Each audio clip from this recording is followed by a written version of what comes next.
mariage de Florie, fille de Mathilde et d'Étienne Brunel, maître orfèvre à Paris, Guillaume Dubourg, le cousin du jeune époux Philippe Thomassin, s'est pris d'une folle passion pour Florie. Il n'a même pas remarqué le trouble qu'il a éveillé chez Mathilde, mère comblée, mais épouse inassouvie. Un jour, Artus Lenoir enlève pour les violer Florie et sa sœur Clarence.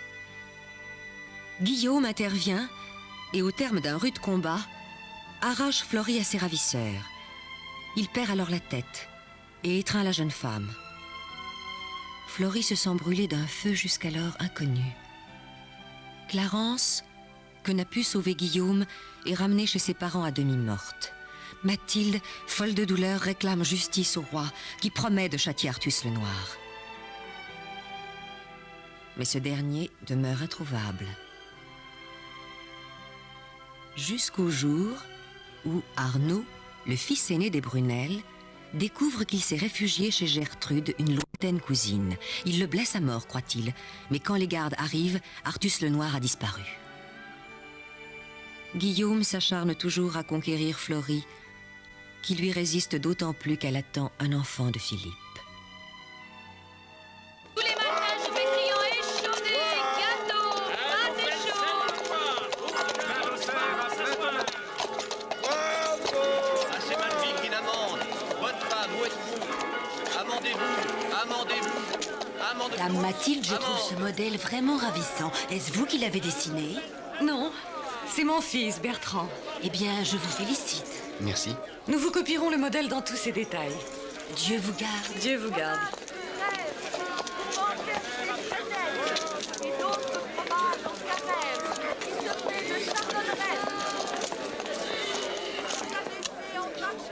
Dites-moi, Bertrand, vous voyez bien souvent Laudine Ripaud ces temps-ci? C'est la fille de nos meilleurs amis. Et sous ses airs de petite fille, elle cache une énergie véritable. Regardez, mère. C'est Gertrude. La maudite. J'ai envie de lui tordre le cou jusqu'à ce qu'elle avoue où elle a caché Artus. Je vous comprends, mon fils. Quand je vois notre pauvre Clarence, je suis prise moi aussi par des envies de meurtre. Pourtant, si nous étions de vrais chrétiens, nous aurions pardonné à Gertrude déjà. Je ne suis pas un saint. Pardon, Dame Mathilde. Voulez-vous voir les nouveaux modèles de couteaux que nous avons préparés pour les présenter au cours de cette saison? Voici ceux du Carême, voici ceux de Pâques, là, et ceux de la Pentecôte, que vous avez dessinés vous-même. Je me demande si les damiers n'auraient pas mieux convenu que les chevrons. Apportez le ciboire, voulez-vous? Un de nos clients serait très heureux que nous refassions pour lui ce modèle. Messire Palais pourrait être très mécontent s'il l'apprenait. Mais voyons, mon fils, vous connaissez la règle. Chaque pièce doit être unique. Ah. C'est bien fait. C'est vrai, il est magnifique. Maître Foulon, qui nous l'a commandé, doit le porter aujourd'hui à l'abbaye de Saint-Martin de Tours. Il espère partir demain en pèlerinage pour remercier le saint d'avoir guéri sa femme que tous les chirurgiens avaient condamnée. Je me demande si... Que vous demandez-vous? Je me demande si je ne devrais pas faire moi aussi le pèlerinage à Tours pour demander à Saint-Martin la guérison de Clarence. Si vous y allez et que vous priez comme vous savez si bien le faire, je suis sûr que vous vous ferez entendre du grand Saint-Martin.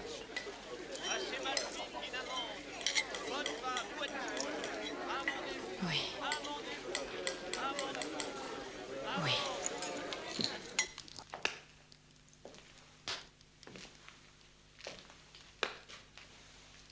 Vous seul sur les routes, mon ami, en compagnie de Clarence, cela ne me semble pas bien raisonnable. Nous nous joindrons à une troupe de pèlerins.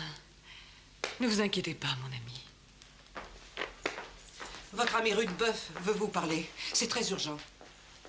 Faites-le entrer. Oui. Je me suis trompé au sujet de Rudebeuf. J'ai pensé qu'il était un étudiant aussi dévoyé qu'Artus. Oh.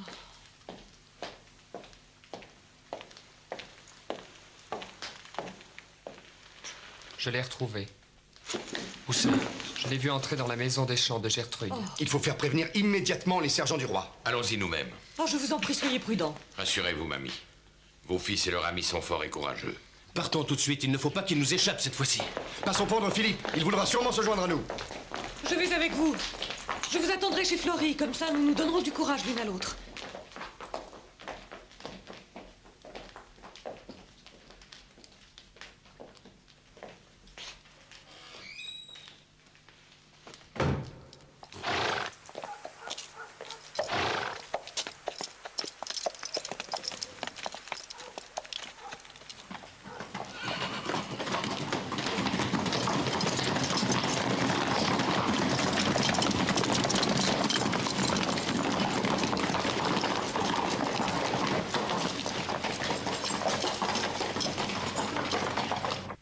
Cette rencontre devait se produire un jour ou l'autre. Je la redoutais aussi. S'il arrivait malheur à Philippe dans de telles circonstances, je m'en voudrais à mort. Mais pourquoi donc? Vous n'êtes responsable de rien. Le seul coupable, c'est Artus. Vous, ma fille, vous n'êtes qu'une victime. Comme Clarence. Oh, ma mère, si vous saviez. Venez, ma fille. Allons prier le Seigneur Dieu pour ceux que nous aimons.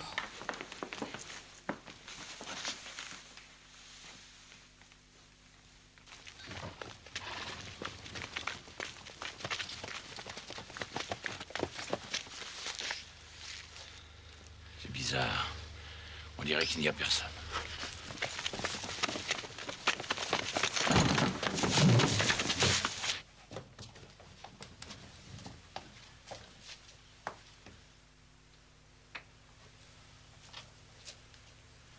Vous l'avez tué.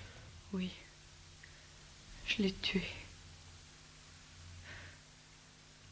Vous voyez, Philippe, je l'ai tué. Il respire encore. De l'eau et de la toile, je vais le panser. Artus, lui, me dégoûtait. Tu ne sais pas. Vous n'avez pas deviné pourquoi. Depuis des mois, je me suis conduite comme j'ai fait. Pour vous, Philippe. Je vous aime. Philippe. Philippe. Philippe. Philippe. Philippe. Non, Philippe. Philippe. Philippe. J'ai tout supporté pour vous. Par amour pour vous. Philippe. Je vous aime.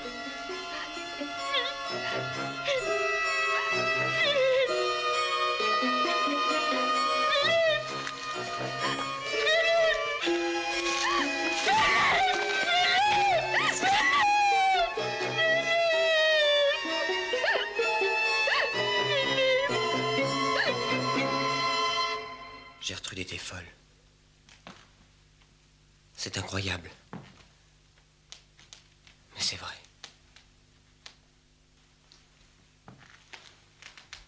Elle a frappé Artus quand il a voulu abuser d'elle. Elle n'avait que de la répugnance pour lui. Mais pourquoi l'a-t-elle gardé, soigné si longtemps?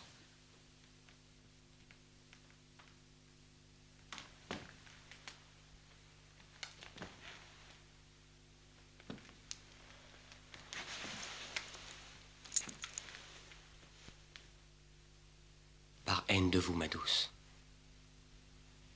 Et de toute votre famille. Elle m'aimait. C'est pour cela qu'elle vous détestait tous.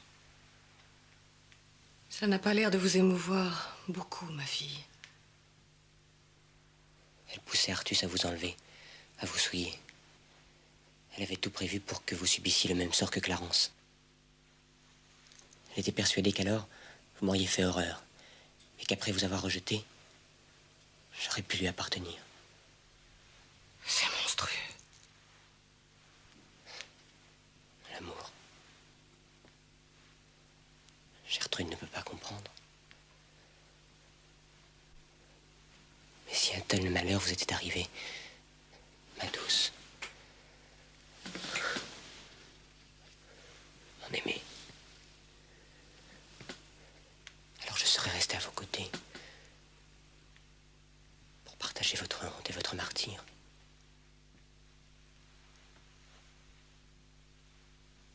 pauvre. Je la plains au fond. L'amour, ça peut faire n'importe quoi.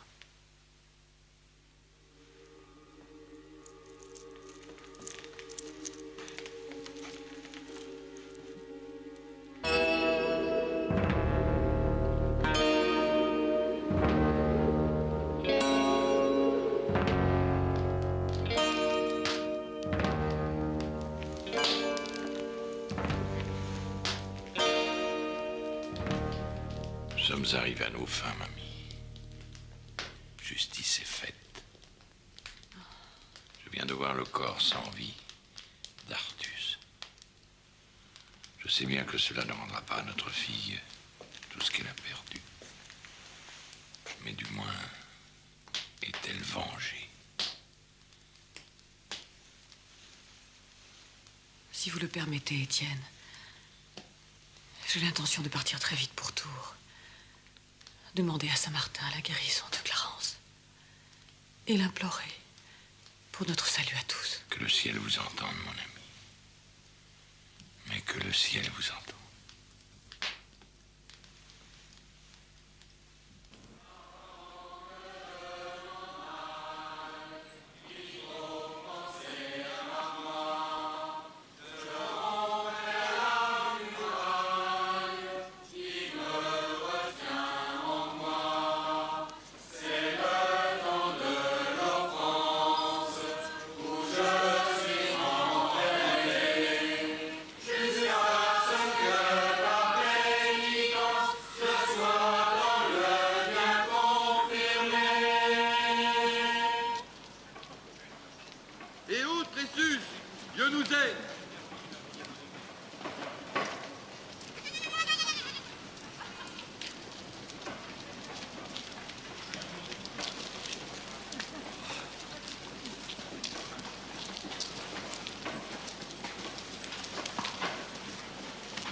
L'heure de la collation est venue.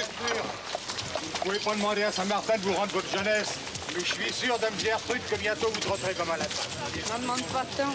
Si seulement je pouvais me tenir debout. Elle a un goitre énorme, gros comme ça. Même que ses parents, ils ne pouvaient plus lui parler. Eh ben, il paraît que le goitre, il a disparu dès qu'elle a touché la chasse de Saint-Martin. C'est la Vierge. La Vierge. Elle lui travaille. Excusez-le, il est un peu seul. C'est pour cette raison que je l'emmène prier Saint-Martin. C'est de naissance qu'elle est comme ça? Non. Ça lui a pris comment? Un malheur. Ah, malheur. Eh bien, rendez-vous compte. Moi, mon mari, ça faisait des mois qu'il ne pouvait plus lever son bras droit. Alors j'ai dit, il n'y a que Saint-Martin pour nous tirer de là. Sans compter qu'on était menacé de mourir de faim. Pensez donc. Un cordonnier qui ne peut plus travailler de son bras droit. Ah oui, rendez-vous compte. Ah, je l'ai prié, Saint-Martin. Oh oui, je l'ai prié. Alors l'autre nuit, quand mon mari m'a réveillée avec des grands coups qu'il me donnait sur les fesses, avec sa main droite, j'ai dit ça, c'est le miracle. Oh, faut que j'aille remercier Saint-Martin.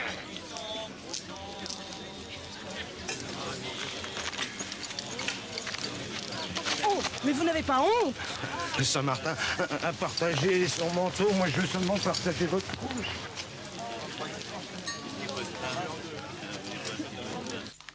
C'est le berceau dans lequel je vous ai tous déposés à votre naissance.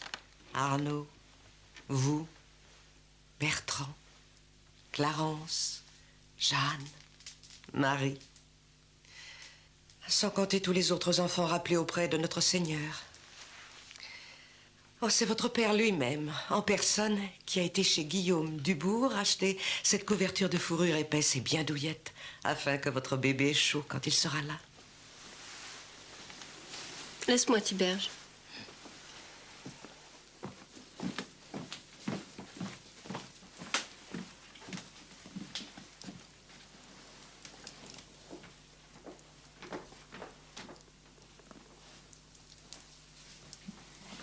Florie.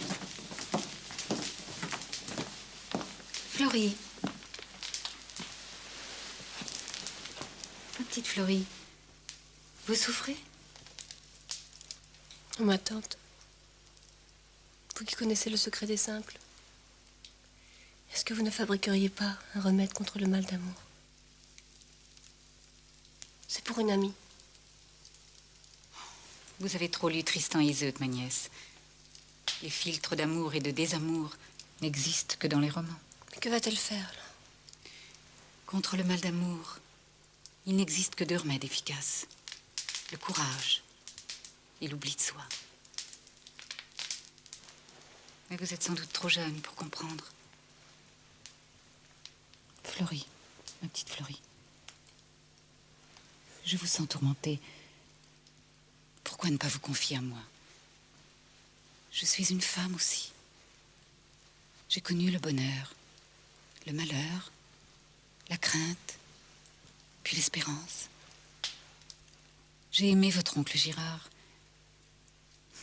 Et depuis son départ, je n'ai pas toujours résisté aux tentations qui s'offraient à moi. Vous voyez,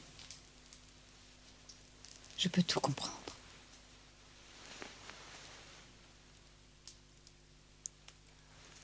Je ne peux rien vous dire, ma tante.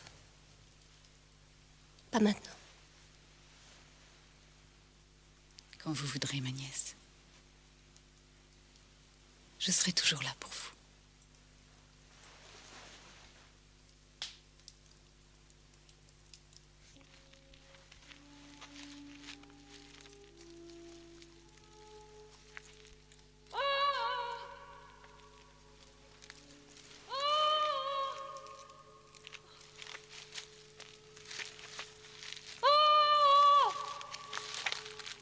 Viens. Ma fille, nous sommes perdus.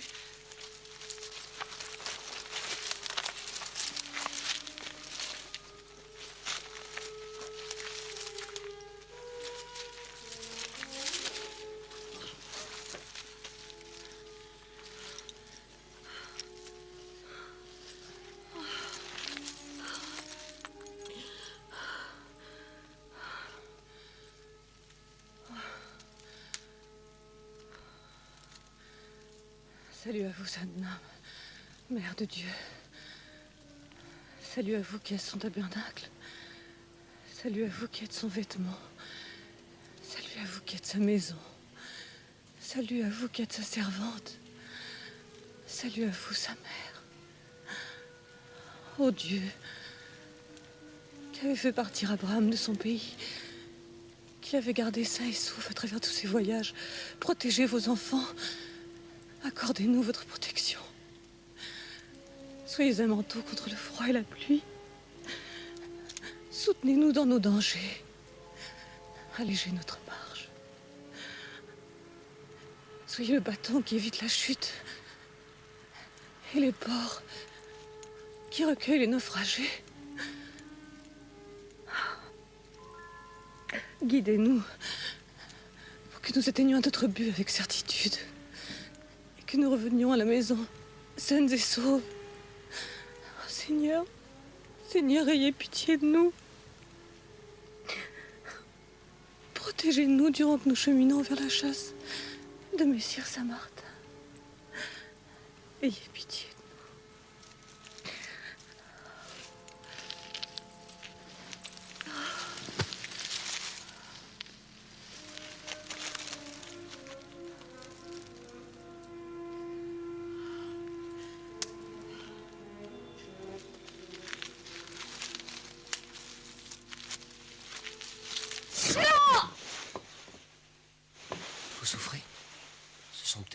douleur, Amy. J'ai fait un cauchemar. Oh, Philippe. Protégez-moi. Mais bien sûr, mamie. Bien sûr. Je ne veux vivre que pour vous. Pour vous et pour nos enfants.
Merci, mon Dieu.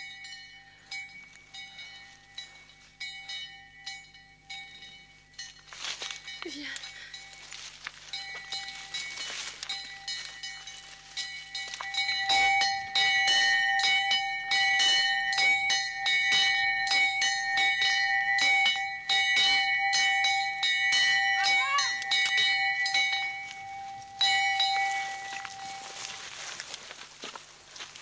Soyez les bienvenus.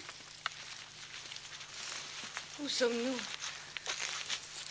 Cela fait des heures que nous sommes perdus dans la forêt. Vous êtes, mon enfant, chez un vieillard qui a fait vœu de retraite et de pauvreté. Chez un solitaire qui vous recevra du mieux qu'il pourra. Dieu soit loué.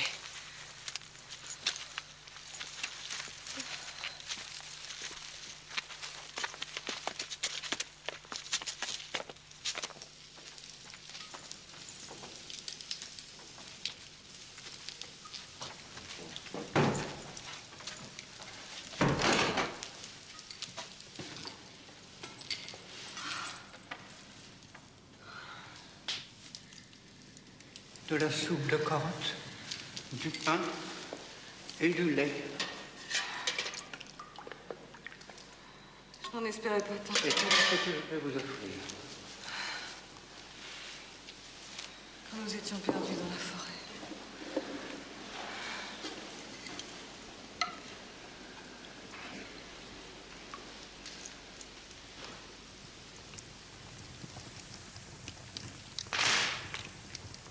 Nous nous rendons à Tours en pèlerinage, ma fille et moi, pour demander à Saint-Martin la guérison de cet enfant.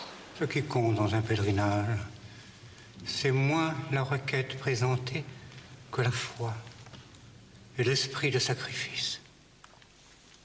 Je vous laisse vous reposer. Et vous, mon père? Je vais passer la nuit dans l'oratoire au pied de l'autel. Je dois sonner la cloche d'heure en heure afin de porter secours à ceux qui peuvent être égarés dans la nuit, comme vous. Il est la lumière. Je vous confie toutes les deux à lui.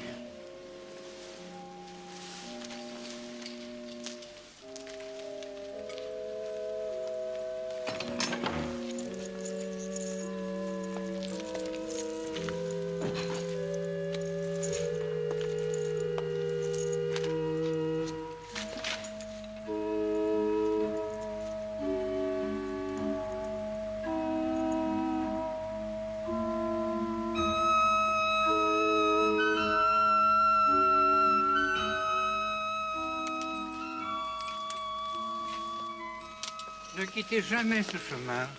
Dans 2 lieues, vous trouverez un village. Et là, vous pourrez vous procurer une autre mule. Dieu soit loué, mon père. Dieu est dans chacune de ses créatures, ma fille. En vous, en moi, en cet enfant. Oui, en elle aussi. En elle surtout. Cette nuit, j'ai prié pour vous deux, puis je me suis endormi. J'ai fait un rêve. Cet enfant était transformé en colombe. Elle s'envolait en compagnie de beaucoup d'autres colombes vers des cieux plus bleus que le ciel de juillet. Elle chantait, elle chantait. Vous voyez, votre enfant sera sauvé. Soyez béni, mon père.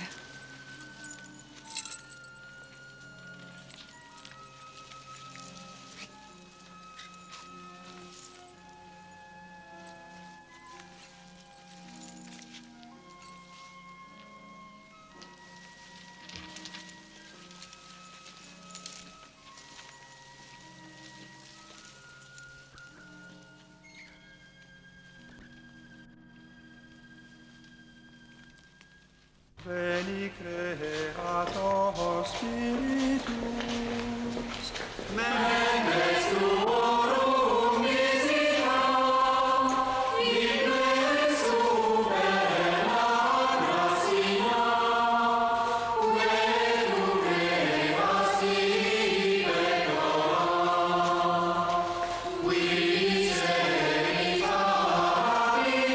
Paribus, Altissimi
Saint-Martin, priez pour nous.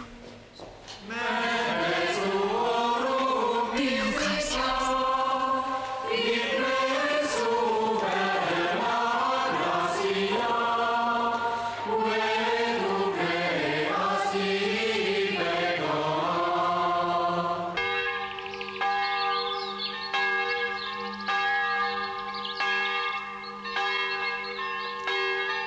Je pense à la joie que va avoir votre père quand il vous verra guéri. Ma mère, je n'entrerai pas à Paris avec vous. Je vais rester ici, dans ce couvent. Je prendrai le voile dès que ce sera possible. Je pense que ni vous ni mon père, vous ne vous opposerez à ce que je me fasse servante du Seigneur. Bénissez-moi, ma mère.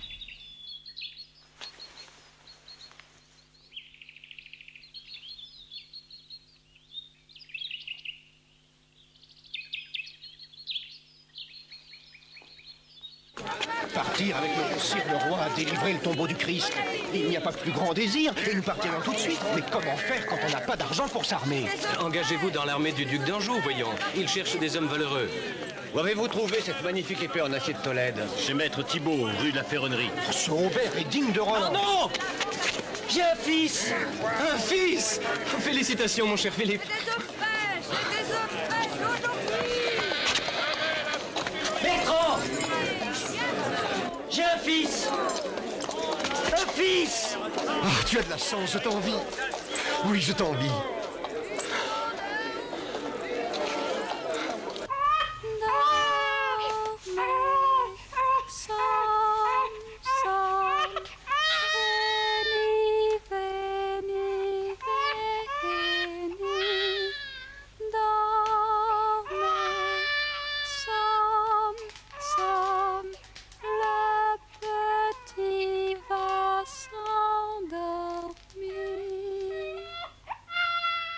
Vraiment, mamie, votre fils vous ressemble chaque jour un peu plus.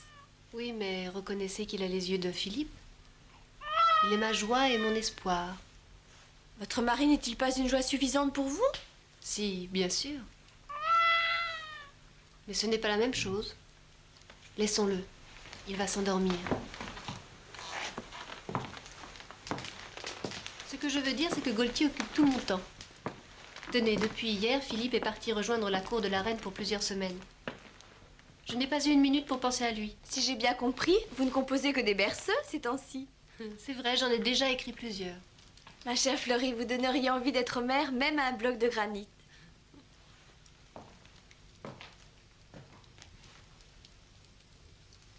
Il ne neige plus. Ce mois de février est interminable. Les toits de Paris sont superbes avec tous leurs capuchons blancs. Bon, il faut que je m'en aille. Les jours sont courts et on ne marche pas bien vite dans la neige.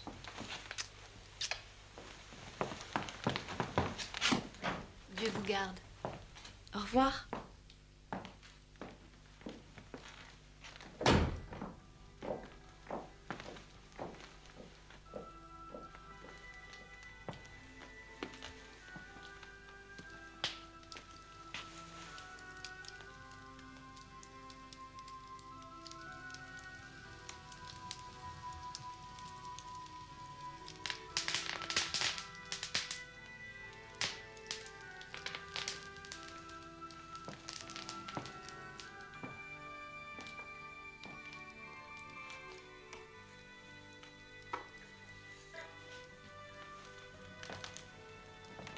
Non, vous ne pouvez pas, Dame Fleury se repose. Laissez-moi la prévenir.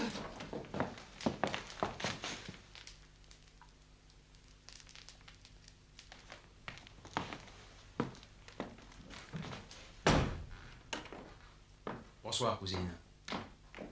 Votre servante craint que je ne vous dérange.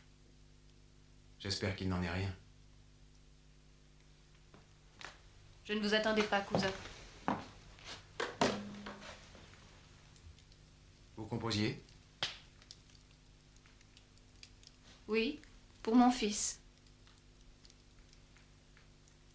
Ainsi, vous vous êtes décidé à venir voir Gaultier. Vous savez aussi bien que moi que je ne suis pas venu pour lui. Il m'a causé assez de mal. Un obstacle de plus entre vous et moi.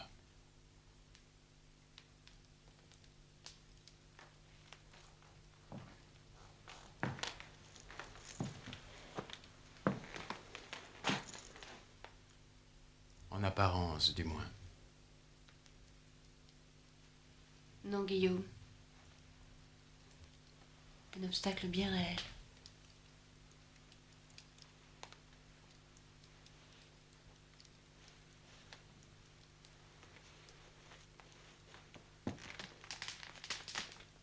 Je vous avais dit que j'attendrais. Que je saurais attendre. J'ai souffert comme un damné. Mais rien, vous m'entendez? Rien ne pourra me faire renoncer à vous.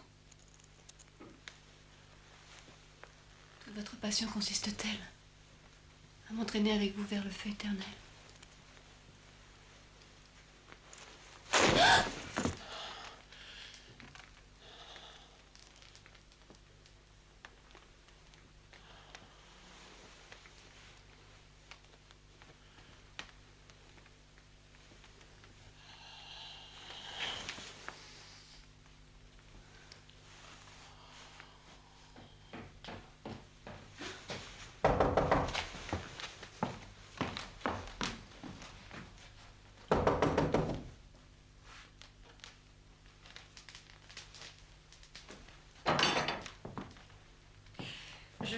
voir mon petit-neveu.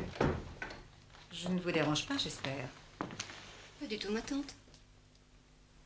Ma cousine, je me vois obligé de vous quitter, afin de rentrer chez moi où j'ai quelques dispositions à prendre. À bientôt. À très bientôt.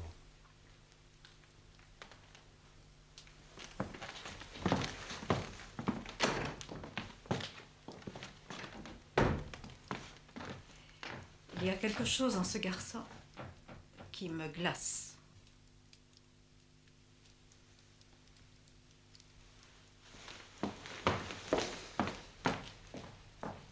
Vos parents viennent à l'instant de partir pour Pontoise. Enchantés de pouvoir remettre même cette jolie parure que leur avait commandée Sa Majesté la Reine. Et en plus, ils auront l'occasion de retrouver votre époux. Ils seront de retour dans 3 ou 4 jours. Ce sera trop tard. Est-ce que le petit Gauthier serait malade? Florie, comment va mon petit-neveu? Très bien. Vous ne remarquez rien? Eh bien, je me suis croisé. J'ai pris la décision de partir avec notre roi pour délivrer le tombeau du Christ. Nos parents le savent? Bien sûr. Mais qu'est-ce qui vous a poussé à prendre cette décision?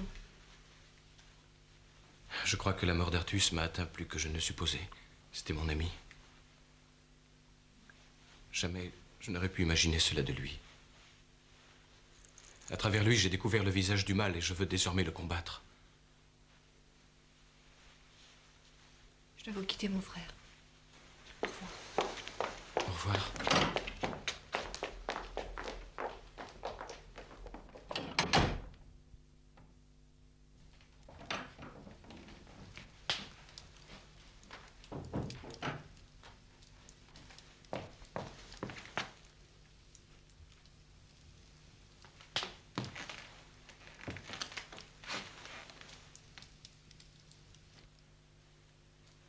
Vous allez appeler votre chambrière.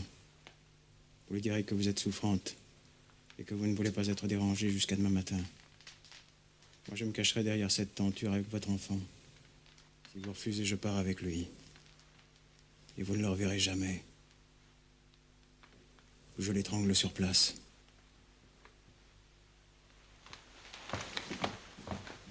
Suzanne? Je suis très fatiguée.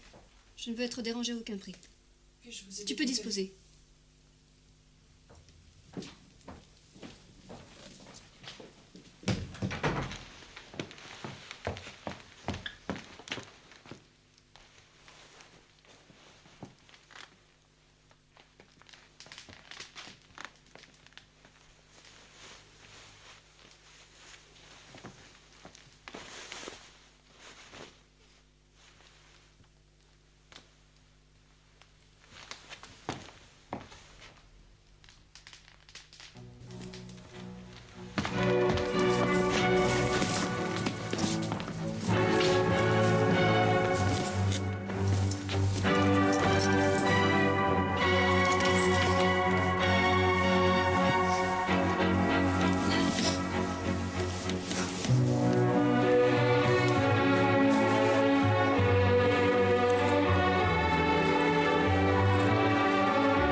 Vous avez tué notre enfant.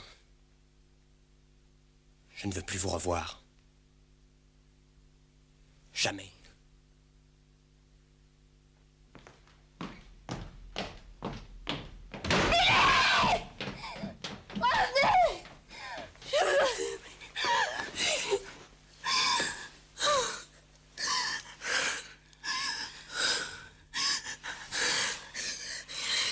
Philippe s'est croisé. Il part avec notre roi.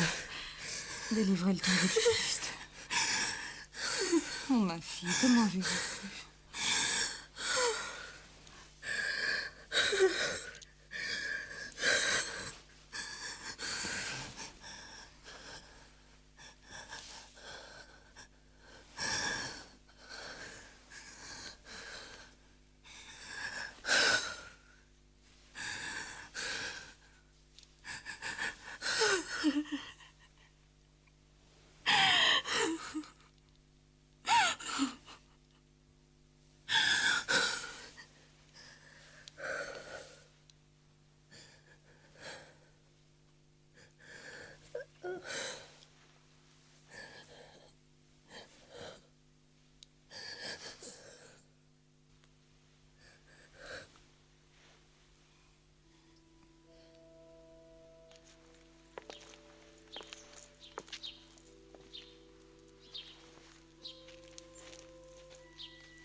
Je serai tout près du couvent de Clarence.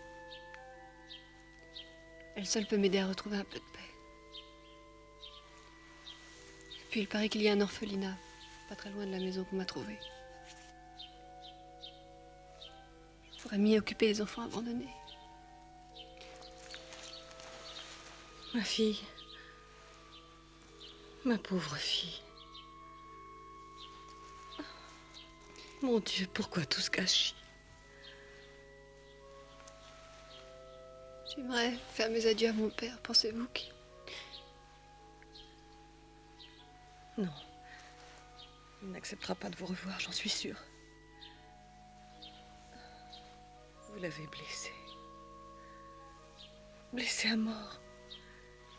Il vous aimait tant. Il était si fier de sa grande fille.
sur le